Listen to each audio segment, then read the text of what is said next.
ಮಹಾಭಾರತದಲ್ಲಿ ಶ್ರೀಕೃಷ್ಣ ಪರಮಾತ್ಮ, ರಾಮಾಯಣದಲ್ಲಿ ಶ್ರೀರಾಮಚಂದ್ರ, ಕಲಿಯುಗದಲ್ಲಿ ಆಟ್ ಪ್ರೆಸೆಂಟ್ ಶಿವಾನಂದ್ ಎಸ್ ನೀಲಣ್ಣವರ್ ಮತ್ತೆ ಬರಬೇಕಾಗಿದೆ. ಬಂದಿದ್ದೇನೆ.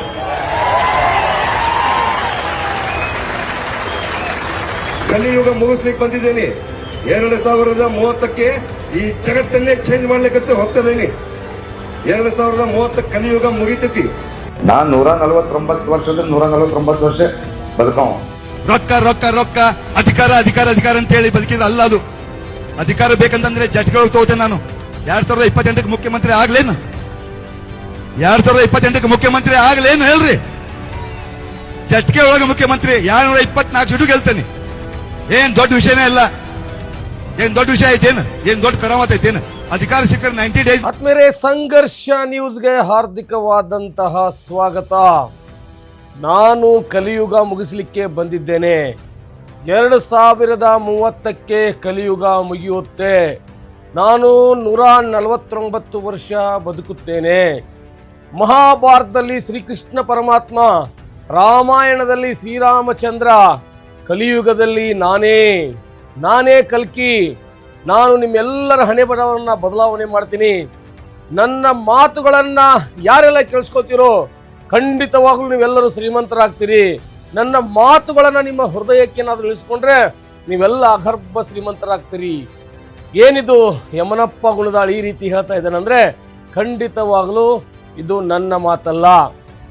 ಶಿವಂ ಅಸೋಸಿಯೇಟ್ಸ್ ನಿರ್ಮಾಣ ಮಾಡಿ ಸುಮಾರು 3,500 ಜನಕ್ಕೆ ಸುಮಾರು 4,500 ಕೋಟಿ ರೂಪಾಯಿ ವಂಚನೆ ಆರೋಪವನ್ನ ಎದುರಿಸ್ತಿರುವಂತಹ ಶಿವಾನಂದ ನೀಲಣ್ಣವರವರ ಮಾತುಗಳಿವು. ಈಗಾಗಲೇ ಕರ್ನಾಟಕ ರಾಜ್ಯದಲ್ಲಿ ಬಿಸಿ ಬಿಸಿಯಾಗಿರ್ತಕ್ಕಂತಹ ಸುದ್ದಿ ಏನಾದರೂ ಇದ್ರೆ ಅದು ಶಿವಾನಂದ ನೀಲಣ್ಣವರವ್ರದ್ದು. ಇವರೊಂದು ಮೆಡಿಕಲ್ ಕಾಲೇಜಿನಲ್ಲಿ ಪ್ಯೂನ್ ಆಗಿ ಯಾವುದೋ ಒಂದು ಐಸ್ ಕ್ರೀಮ್ ಅಂಗಡಿ ಇಟ್ಕೊಂಡು ಆನಂತರ ಬೇರೆ ಬೇರೆ ಕೂಲಿ ಕೆಲಸಗಳನ್ನು ಮಾಡಿಕೊಂಡು ಈಗ ದೊಡ್ಡ ಮಟ್ಟದ ಒಂದು ಹೆಸರು ಮಾಡಿ ಅದರಲ್ಲಿಯೂ ಕೂಡ ಅವರ ಮೇಲೆ ನಮ್ಮ CID ಬೇರೆ ಬೇರೆ ಇಲಾಖೆಯ ಪ್ರಕರಣಗಳು, ಬೆಳಗಾವಿಯ ಮಾಳಮಾರುತಿ ಪೊಲೀಸ್ ಸ್ಟೇಷನ್ ಕೂಡ ಪ್ರಕರಣ ದಾಖಲಾಗಿ ಬೆಳಗಾವಿಯಲ್ಲಿ ಇರ್ತಕ್ಕಂಥ ಅವರ 3-4 ಆಫೀಸ್ಗಳನ್ನು ಸೀಸು ಮಾಡಲಾಗಿದೆ. ಸ್ವತಃ ಶಿವಾನಂದ ನೀಲಣ್ಣವರನ್ನು ಕೂಡ ಅರೆಸ್ಟ್ ಮಾಡಿ ವಿಚಾರಣೆಗೆ ಒಳಪಡಿಸ್ತಾ ಇದ್ದಾರೆ. ಇದರ ಮಧ್ಯೆ ಅವರು ಇನ್ನೊಂದು ಹೇಳಿಕೆಯನ್ನು ಕೊಡ್ತಾರೆ. 2028ಕ್ಕೆ ನಾನು ಮುಖ್ಯಮಂತ್ರಿ ಆಗಿ ತೋರಿಸ್ಲೇನು? ಅದೇನು ದೊಡ್ಡ ವಿಷಯವೇನು? ಅದೇನು ದೊಡ್ಡ ಕೆಲಸವೇನು? ಅದೇನು ದೊಡ್ಡ ಕರಾಮತ್ತೇನು ಅನ್ನುವಂಥ ಹೇಳಿಕೆಯನ್ನು ಕೊಡ್ತಾರ. ಈ ಹೇಳಿಕೆ ಕೊಟ್ಟ ನಂತರವೇ ಜನರಲ್ಲಿ ಗೊಂದಲ ಮೂಡ್ತದ. ಯಾರೋ ಒಬ್ರು ಬಂದು ಕಿವಿಗೆ ಹೇಳ್ತಾರೆ ಅವ್ರಿಗೆ, ಈ ರೀತಿ ಮಾತಾಡಬೇಡ್ರಿ, ಇದು ಸರಿಯಲ್ಲ ಅಂತೇಳಿ. ನಾ ಜಟ್ಕಾದಾಗ ಒಂದು ಜಟ್ಕೆ ಹೊಡೆದ್ರೊಳಗಡೆ ಮುಖ್ಯಮಂತ್ರಿ ಆಗಿ ತೋರಿಸ್ಲೇನು? 220 ಸೀಟ್ಗಳನ್ನು ಗೆದ್ದು ತೋರಿಸ್ಲೇನು ಅನ್ನುವಂಥ ಹೇಳಿಕೆಯನ್ನು ಕೊಡ್ತಾರ. ಇದೆಲ್ಲವನ್ನ ಆಲೋಚನೆ ಮಾಡಿ ಅನೇಕ ಮೀಡಿಯಾಗಳು, ಅನೇಕ ಯೂಟ್ಯೂಬ್ ಚಾನೆಲ್ಗಳಲ್ಲೆಲ್ಲವೂ ಕೂಡ ಈಗಾಗಲೇ ಸುದ್ದಿ ಹರಿದಾಡಕತ್ತೈತಿ. ಆದ್ರೆ ಕೆಲವೊಂದಿಷ್ಟು ಸೂಕ್ಷ್ಮವಾಗಿ ನೋಡಿದಾಗ ಈ ಶಿವಾನಂದ ನೀಲಣ್ಣವರವರು ನಾನು 36% ರಿಟರ್ನ್ ಕೊಡ್ತೀನಿ ನಿಮಗೆ ವರ್ಷಕ್ಕೆ 1 ಲಕ್ಷಕ್ಕೆ ಅಂತೇಳಿ ಈ ರೀತಿ ಜನರ ಹತ್ರ ಮಹಾರಾಷ್ಟ್ರ, ಕರ್ನಾಟಕ ಈ ರೀತಿ ಬೇರೆ ಬೇರೆ ರಾಜ್ಯಗಳಲ್ಲಿ ದುಡ್ಡು ಎತ್ತಿದ್ದಾರೆ. ಅವರಿಗೆ ಯಾವುದೇ RBI ಗೈಡ್ಲೈನ್ಸ್ ಇಲ್ದೇನ ಅಥವಾ ಆ ಕೋಆಪರೇಟಿವ್ ಸೊಸೈಟಿ ಅಥವಾ ಅದಕ್ಕೆ ಕೋಆಪರೇಟಿವ್ ಡಿಪಾರ್ಟ್ಮೆಂಟ್ಗೆ ಸಂಬಂಧಪಟ್ಟಂತಹ ಅವರಿಗೆ ಯಾವುದೇ ಗೊತ್ತಿಲ್ಲದೇನೆ ಯಾವುದೇ ಭಾರತದ ಸಂವಿಧಾನದ ಕಾನೂನು ಅಡಿಯಲ್ಲಿ ಯಾವ ಕೂಡ ಇವರು ಮಾಡಿಲ್ಲ. ಇವ್ರು ಏನಪ್ಪ ಅಂದ್ರೆ ಫ್ರಾಡ್ ಮಾಡಿದಾರೆ ಅನ್ನುವಂಥ ಮಾಹಿತಿ ನಿಮಗೆ ಕೇಳಿ ಬರಾಗತ್ತೆ. ಅಷ್ಟಕ್ಕೂ ನೀವು ಇಲ್ಲಿ ಆಲೋಚನೆ ಮಾಡಬೇಕು. ಶಿವಾನಂದ ನೀಲಣ್ಣವರ ಬಿಸ್ನೆಸ್ ಫ್ರಾಡ್ ಮಾಡಿದ್ದಾರೋ ಏನು ನಿಜವಾಗ್ಲೂ ಮಾಡಿ ತೋರಿಸಿದ್ದಾರೋ ಡಾಕ್ಯುಮೆಂಟ್ಸ್ ಏನಿದೆ ಅದು ತನಿಖೆ ಹಂತದಲ್ಲೈತಿ, ತನಿಖೆ ಬರ್ತೈತಿ. ಆದ್ರೆ 2028ಕ್ಕೆ ನಾನು CM ಆಗಿ ತೋರಿಸ್ಲೇನು? ಅದೇನು ದೊಡ್ಡ ಕೆಲಸ ಏನು? ಜಟ್ಕಾ ಹೊಡೆದ್ರೊಳಗಡೆ ಒಂದು ಚಿಟಕಿ ಒಳಗಡೆ ನಾನು CM ಆಗಿ ತೋರಿಸ್ಬೋದು. 220 ವಿಧಾನಸಭಾ ಕ್ಷೇತ್ರವನ್ನು ಗೆಲ್ಲಬಹುದು ಅಂತ ಹೇಳಿಕೆ ಕೊಡ್ತಾರೆ. ಇಲ್ಲೇ ಇರೋದು ಟ್ವಿಸ್ಟಿಗೆ. ಇದರ ಬಗ್ಗೆ ನಾವು ಆ ಕರ್ನಾಟಕದ ಜನತೆ ಆಲೋಚನೆ ಮಾಡಬೇಕು.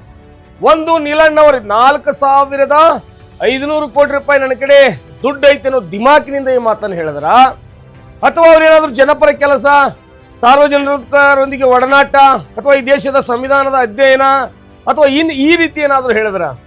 ಬಹಳ ಸೂಕ್ಷ್ಮವಾಗಿ ನಾವು ಗಮನಿಸಿದಾಗ ನಮಗೆ ಸಿಗುವಂತ ಮಾತೇನಪ್ಪ ಅಂದ್ರೆ ಅವರಲ್ಲಿರುವಂತ ಹಣದ ದಾಹ ಅಥವಾ ಹಣದ ಒಂದು ಮತ್ತೇನಿತ್ತಲ್ಲ ಅದು ಇವ್ರನ್ನ ಈ ರೀತಿ ಮಾತಾಡಿಸಿರ್ಬೋದು.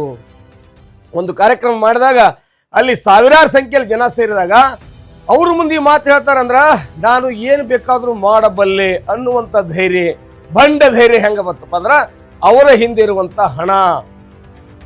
ಅಂದ್ರೆ ಈಗ ಜನರ ಮನಸ್ಥಿತಿ ಹೆಂಗಾಗ್ಬಿಟ್ಟದೆ ಅಂದ್ರೆ ನನ್ನ ಕಡೆ ದುಡ್ಡಿದ್ರ ಖಂಡಿತವಾಗ್ಲೂ ಅಧಿಕಾರ ಹಿಡಿಬಹುದು, ದುಡ್ಡಿದ್ದವ ನಾನೇ ದೇವ್ರು, ನಾ ಶಿವಾಜಿ ಮಹಾರಾಜರ ಪ್ರತಿರೂಪ, ಶಿವಾಜಿ ಮಹಾರಾಜ್ ನಾನೇ, ಕಲಿಯುಗದ ಶಿವಾಜಿ ಮಹಾರಾಜ್ ಅಂತ ಹೇಳಿಕೆ ಕೊಡ್ತಾನಾತ. ಇದೆಲ್ಲವನ್ನ ಗಮನಿಸಿದಾಗ ನಮ್ಮ ಸಮಾಜ ಕಡೆ ಹೊಂಟೈತಿ. ಒಂದು ಕಡೆ ಹಣ ಲೂಟಿ ಮಾಡೋದು, ಆ ಹಣ ಇದ್ರೆ ಅಧಿಕಾರ ಹಿಡಿತೀನಿ ಅನ್ನುವಂತಹ ದರ್ಪ, ಅಧಿಕಾರ ಸಿಕ್ಕೇ ಸಿಗ್ತೈತಿ. ಹಾಗಾದ್ರೆ ವಿಜಯ ಮಲ್ಯ ಯಾಕೆ ಅಧಿಕಾರ ಹಿಡಿಲಿಲ್ಲ? ಹಾಗಾದ್ರೆ ಜನಾರ್ದನ್ ರೆಡ್ಡಿ ಅಂತವ್ರು ಸ್ವಂತ ಪಕ್ಷ ಕಟ್ಟಿದ್ರು, ಅವ್ರು ಯಾಕೆ ಅಧಿಕಾರ ಹಿಡಿಲಿಲ್ಲ? ಮಾಜಿ CM ಯಡಿಯೂರಪ್ಪನವರು ಒಂದು ಪಕ್ಷ ಕಟ್ಟಿದ್ರು, ಅವ್ರು ಯಾಕೆ ಅಧಿಕಾರ ಹಿಡಿಲಿಲ್ಲ? ಅದೆಷ್ಟೋ ಜನ ಹಣವಂತರು, ಸಮಾಜದಲ್ಲಿ ಇದ್ದವರು, ಸಮಾಜಮುಖಿಯಾಗಿ ಕೆಲಸ ಮಾಡಿದವರು ಸಹ ಅಧಿಕಾರ ಹಿಡಿಲಿಕ್ಕೆ ಆಗಿಲ್ಲ. ಅಧಿಕಾರ ಅಂದರೆ ಪ್ರಜಾಪ್ರಭುತ್ವ ರಾಷ್ಟ್ರದಲ್ಲಿ ಪ್ರಜೆಗಳು ಒಪ್ಪಬೇಕು ನಿಮ್ಮನ್ನ. ನೀವು ಯಾರು ನಾಯಕರಿದ್ದೀರಿ ಅಥವಾ MLAಗಳು, MP ಗಳು ಅಥವಾ ನಗರಸಭೆಗಳು, ಪುರಸಭೆಗಳು ಒಪ್ಪಬೇಕು, ಅವಾಗ ಆಗ್ತದೆ.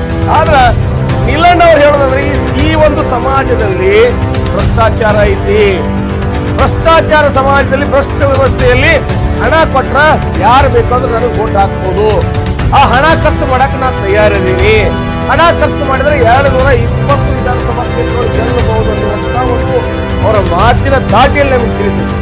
ಅಂದ್ರೆ ನಮ್ಮ ಸಮಾಜ ಒಳ್ಳೆಯ ನಾಯಕರಿಗೆ, ಒಳ್ಳೆಯ ವ್ಯಕ್ತಿಗಳಿಗೆ, ನಿಸ್ವಾರ್ಥ ಸೇವಕರಿಗೆ ಬೆಲೆನೇ ಇಲ್ಲ. ಹಣ ಇದ್ರೆ ಮಂತ್ರಿನೂ ಆಗ್ಬೋದು, ಮಂತ್ರಿನೂ ಆಗಬಹುದು ಅನ್ನುವಂತಹ ಮೈಂಡ್ ಸೆಟ್ಗೆ ಹೋಗುವಷ್ಟು ಈ ವ್ಯವಸ್ಥೆ ಹಾಳಾಗಲಿಕ್ಕೆ ಕಾರಣ, ಅನ್ನುವಂಥ ವ್ಯವಸ್ಥೆ ಹಾಳಾಗ್ಲಿಕ್ಕೆ ಈ ರಾಜಕಾರಣಿಗಳಿಂದ ವ್ಯವಸ್ಥೆ ನಿರ್ಮಾಣ ಮಾಡಿದ್ದಾರೆ ಅನ್ನುವಂಥದ್ದು ಸ್ಪಷ್ಟವಾಗಿ ನಮ್ಗೆ ಗೊತ್ತಾಗ್ತದೆ.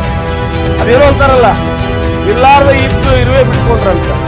ನೀಲಣ್ಣವರವರು ಸಾರ್ವಜನಿಕವಾಗಿ ಸೇವೆ ಮಾಡಿದ್ರು, ಸಾರ್ವಜನಿಕರನ್ನ ವಂಚನೆ ಮಾಡಿದ್ರು, ಮೋಸ ಮಾಡಿದ್ರು. ಒಟ್ಟಿನಲ್ಲಿ ಕೇವಲ 10-12 ವರ್ಷಗಳಲ್ಲಿ 4,500 ಕೋಟಿ ರೂಪಾಯಿ ಒಡೆಯರಾಗಿರೋ ಮಾಹಿತಿ ಆಯ್ತು.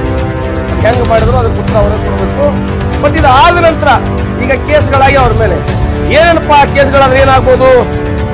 UDC Act 21(1) ಅನಧಿಕೃತ ಠೇವಣಿ, ಆಮೇಲೆ ಇದೇನು ಅನಧಿಕೃತ ಠೇವಣಿ ಮಾಡೋದು, ಅವ್ರಿಗೆ ಏನಾದ್ರು ಮೋಸ ಮಾಡಿದ್ರೆ ಇದು 1 ರಿಂದ 5 ವರ್ಷ. ಸೆಕ್ಷನ್ 21(2) ಅನಧಿಕೃತ ಠೇವಣಿ 2 ರಿಂದ ಸ್ವೀಕಾರ ಮಾಡಿದ್ದು ಕೊಡುವಂಥದ್ದು, ಒಂದು 2 ವರ್ಷ. ಸೆಕ್ಷನ್ 3 ಹಣ ಪಡೆದು ಮರುಪಾವತಿ ಪಡೆಯದೆ ವಂಚನೆ ಮಾಡಿದ ಆರೋಪ. RBI Act 45(S) section 58(B)(5)(A) 2 ವರ್ಷ ಜೈಲು, ದಂಡ, ಹಿಂಗೆಲ್ಲ ಇದೆ. IPC ಸೆಕ್ಷನ್ 420 ವಂಚನೆ ಆರೋಪ, IPC ಸೆಕ್ಷನ್ 406 ಇದು ನಂಬಿಕೆ ದ್ರೋಹ, IPC 120B ಸಂಚು. ಈ ರೀತಿಯಾಗಿರ್ತಕ್ಕಂತಹ ಇದನ್ನ ಹೊರತುಪಡಿಸಿ ಏನಪ್ಪಾ ಅಂದ್ರ ED ಮೂಲಕವೂ ಕೂಡ PMLA ಕಾಯ್ದೆ ಕೂಡ ಇವ್ರ ಮೇಲೆ ಜಾರಿಯಾಗುತ್ತೆ. ಇಷ್ಟೆಲ್ಲ ಕಾಯ್ದೆಗಳು ಆದ್ರೂ ಕೂಡ ನಿಲ್ಲದವರು ಒಬ್ಬೊಬ್ಬ ಅಂದ್ರೆ 1 ವರ್ಷ 2 ವರ್ಷ ಜೈಲಿಗೆ ಅಲ್ಲಿಂದ ಬೇಲ್ ಮೇಲೆ ಹೊರಗಡೆ ಬರ್ಬೋದು. ಮತ್ತೆ ಬಹಳ ಸೂಕ್ಷ್ಮವಾಗಿ ವಿಚಾರ ಮಾಡಿದಾಗ ಯಾರು ಅಧಿಕೃತವಾಗಿ ಟ್ರಾನ್ಸಾಕ್ಷನ್ ಮಾಡಿರ್ತಾರೆ, ಚೆಕ್ ಮೂಲಕ, TPC ಮೂಲಕ, RTGS ಮೂಲಕ ಅಥವಾ ಬ್ಯಾಂಕ್ ಥ್ರೂ ಯಾರಾದ್ರೂ ಹಣವನ್ನು ಕೊಟ್ಟಿದ್ರೆ ಅವರು ಅಧಿಕೃತವಾದಂತಹ ಹುಡುಕಿದ್ದಾರೆ. ಇನ್ನು by cash, by hand cash ಅದಾರ ನಮ್ಮಲ್ಲಿ ಎತ್ತುಕೊಂಡು ತೆಗೆಸಿದ 10 ಲಕ್ಷ 20 ಲಕ್ಷ ಕೊಟ್ಟಿದ್ರೆ ಅವರು ಯಾರು ಕೂಡ ಅಧಿಕೃತವಾದಂತಹ ಈ ಹಣಕ್ಕೆ ಜವಾಬ್ದಾರರಾಗುವುದಿಲ್ಲ. ಆ ಹಣವನ್ನ ನೀಲಣ್ಣವರ ಎಲ್ಲಾದ್ರೂ ದೂರ ಮುಚ್ಚಿಟ್ಟಿದ್ರೆ ಖಂಡಿತವಾಗಲು ಆ ಹಣ ಅವ್ರ ಪಾಲಾಗ್ತೈತಿ. ಒಟ್ಟಾರೆ ಮಾಜಿ ಸೈನಿಕರು, ಮೆಡಿಕಲ್ ಏನು ಫೀಲ್ಡ್ಗೆ ಸಂಬಂಧಪಟ್ಟವರು, ಉದ್ಯಮಿಗಳು, ಕೂಲಿಕಾರರು ಎಲ್ಲರೂ ಕೂಡ ಇವನ್ನ ನಂಬಿ ರಾಜ್ಯ, ಕರ್ನಾಟಕ ರಾಜ್ಯ ಮತ್ತು ಮಹಾರಾಷ್ಟ್ರ ಸೇರಿದಂತೆ ಅನೇಕ ಕಡೆಗೆ ದುಡ್ಡು ಹಾಕ್ತಾರೆ ಅನ್ನುವಂಥ ಮಾಹಿತಿ ಇದೆ. ಅವರಿಗೆ ನೀಲಣ್ಣವರು ಒಂದು ಮೆಸೇಜ್ನು ಕೊಡ್ತಾರೆ, ನೀವ್ಯಾರು ಹೆದರಬೇಡ್ರಿ, ಓಂ ನಮಃ ಶಿವಾಯ ಅಂದ್ರೆ ಶಿವಂ ಅಸೋಸಿಯೇಟ್ನ ಮುಖ್ಯ ನೀಲಣ್ಣವರ ಮುಖ್ಯ ಮಾತಿದು.